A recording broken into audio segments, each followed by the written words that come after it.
So in an earlier video, we assessed some of Lisa's shoulder flexion and we saw that it was limited a bit. So we're gonna have her detone her lat tissue a little bit. So that's where she's using a foam roll in this case, keeping the arm nice and long. She's basically kind of tacking that latissimus tissue, and then she can roll kind of forward and back. So in a way, she's kind of flossing through that tissue.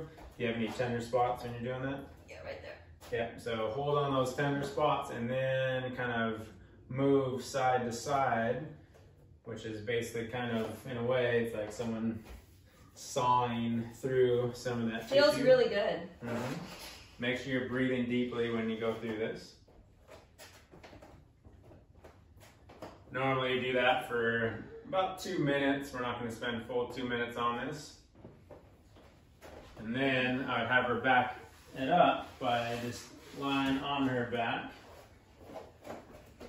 going into shoulder flexion, so keeping the ribs down like we talked about earlier, and then she would bring that arm up into shoulder flexion and then give some pressure, not a ton of pressure, but she's just pushing down into my hand, keeping that arm locked out, holding for about 6 seconds, relax, and then repeat. Each time she does that, she's just gonna go a little further into flexion, relax, go back down. If you didn't have someone's hand there, you could use a simple yoga block and change a bunch of the different thicknesses of it until you end up getting all the way down. Good, again. So here we're not technically trying to stretch. I'm not pinning and pushing her down. I'm having her work on shortening that area, which means she's contracting the muscles that drive her shoulder into flexion. Good. Now, if I pin her ribs down and go ahead. Now, simple, nice and easy.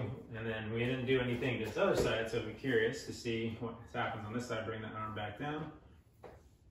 You may find that that side, yeah, not so easy to get there. She's working, she's actually compensating, bending her elbow. So you can see there how just a little bit of work goes a long ways in increasing your shoulder flexion. Then you got to build upon that and do it ideally daily.